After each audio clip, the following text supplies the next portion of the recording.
প্রাথমিকে ৩২,০০০ শিক্ষকের চাকরি বহাল, বড় রায় কলকাতা হাইকোর্টের। প্রাথমিক নিয়োগ মামলায় ৩২,০০০ শিক্ষককে বিরাট স্বস্তি দিয়ে এবার বড়সড় রায় দিল কলকাতা হাইকোর্ট।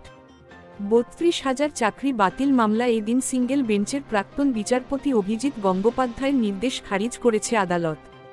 অর্থাৎ ৩২,০০০ প্রাথমিক শিক্ষকের চাকরি আপাতত বহাল থাকছে। ফলত হাফ ছেড়ে বাঁচল তারা। তবে চাকরি বহাল থাকলেও দুর্নীতি তদন্ত চলতে থাকবে। জানিয়ে রাখি, ২০১৬ সালের এসএসসি নিয়োগ দুর্নীতি মামলায় গোটা প্যানেল বাতিল হয়। সেই রায় বহাল রেখেছিল সুপ্রিম কোর্ট। তবে পরে প্রাথমিক নিয়োগে দুর্নীতির অভিযোগে আবারও নতুন করে হাইকোর্টে মামলা দায়ের করা হয়। ২০২৩ সালে তৎকালীন প্রধান বিচারপতি অভিজিৎ গঙ্গোপাধ্যায় প্রশিক্ষণহীন ৩২,০০০ শিক্ষকের চাকরি বাতিল করার নির্দেশ দিয়েছিল। তিনি জানিয়েছিলেন, চাকরি বাতিল হলেও শিক্ষকদের স্কুলে যেতে হবে এবং ৩ মাসের মধ্যে নতুন করে নিয়োগ প্রক্রিয়া শুরু করতে হবে। সেক্ষেত্রে শুধুমাত্র যোগ্য প্রার্থীরাই চাকরি পাবেন। কিন্তু সেই রায়কে চ্যালেঞ্জ করে ডিভিশন বেঞ্চে গিয়েছিল পর্ষদ।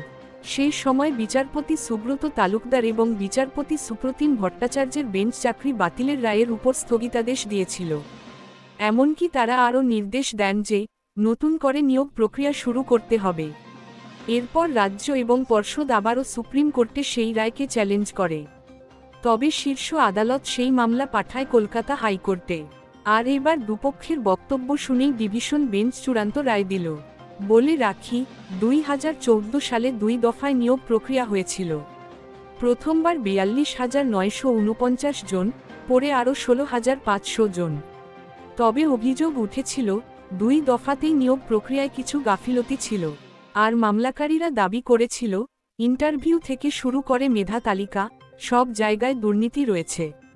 তবে পর্ষদ দাবি করেছিল যে কয়েকটি ক্ষেত্রে অনিয়ম ধরা পড়লেও সেগুলি সংশোধন করা হয়েছে। পরবর্তী খবর, এই শিক্ষকদের জন্য বড় পদক্ষেপ রাজ্য সরকারের। রাজ্যের শিক্ষকদের জন্য বড় পদক্ষেপ পশ্চিমবঙ্গ সরকারের।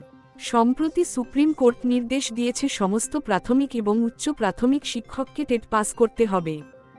বেশ কিছু রাজ্য সুপ্রিম কোর্টের নির্দেশ পুনর্বিবেচনার আর্জি জানিয়েছে। পশ্চিমবঙ্গ সরকার কবে পদক্ষেপ নেবে সেই নিয়ে চর্চা চলছিল। এরই মধ্যে টেট সংক্রান্ত সুপ্রিম কোর্টের নির্দেশ পুনর্বিবেচনার আর্জি জানালো রাজ্য। জানিয়ে রাখি, সর্বোচ্চ আদালতের টেট সংক্রান্ত রায়ের বিরুদ্ধে সরকারিভাবে রিভিউ পিটিশন দাখিল করেছে পশ্চিমবঙ্গ রাজ্য সরকার। গত ২৮শে নভেম্বর এই গুরুত্বপূর্ণ আইনি পদক্ষেপ নিয়েছে রাজ্য। উল্লেখ্য, এর আগে পশ্চিমবঙ্গ প্রাথমিক শিক্ষা পর্ষদও সুপ্রিম কোর্টের রায়ের পুনর্বিবেচনার আর্জি জানিয়েও আদালতের দ্বারস্থ হয়েছিল। সুপ্রিম কোর্টে পৃথকভাবে রিভিউ পিটিশন দাখিল করেছে বঙ্গীয় প্রাথমিক শিক্ষক সমিতি এবং all post graduate teachers welfare association এর মতো প্রভাবশালী শিক্ষক সংগঠনগুলিও। এছাড়া এই রাজ্যের বাইরে তেলেঙ্গানা সরকার ও উত্তরাখণ্ড সরকারও রায় পুনর্বিবেচনার আবেদন জানিয়েছে। প্রসঙ্গত, সুপ্রিম কোর্টের রায়ের আওতায় পড়বেন ১৫ থেকে ২০ বছর ধরে প্রাথমিক স্কুলে চাকরি করছেন সেই সকল শিক্ষকরাও। ফলে অনেকে চাকরি হারানোর আশঙ্কা দেখা দিয়েছে। পরিসংখ্যান বলছে, এ রাজ্যের প্রায় ১ লক্ষ শিক্ষক শিক্ষিকাকে টেট পরীক্ষা দিতে হবে নতুন করে। এরপরই বড় পদক্ষেপ নিল এই রাজ্যের সরকার। উল্লেখ্য, সুপ্রিম কোর্টের নির্দেশ ছিল, টেট উত্তীর্ণ নয় এমন শিক্ষকদের পরবর্তী ২ বছরের মধ্যে ওই পরীক্ষায় পাশ করতে হবে। এমনটা না হলে চাকরি ছাড়তে হবে, অথবা চূড়ান্ত সুযোগ সুবিধা নিয়ে বাধ্যতামূলক অবসরের পথে হাঁটতে হবে। তবে যারা আগামী ৫ বছরে অবসর নেবেন, তাদের অব্যাহতি দেওয়া হয় সুপ্রিম কোর্টের রায়ে। এবার সুপ্রিম কোর্টে এই মামলা কোন মোড় নেয় সেদিকে নজর রয়েছে সকলের। বন্ধুরা, আজকের এই আপডেট বিষয়ে আপনাদের কোনো বক্তব্য থাকলে অবশ্যই নিচে কমেন্ট করে জানান। আমরা আপনাদের সমস্ত প্রশ্নের উত্তর দেব এবং সমস্ত সমস্যার সমাধান করার আপ্রাণ চেষ্টা করব। ভিডিওটি ভালো লাগলে প্লিজ লাইক শেয়ার করে দেবেন।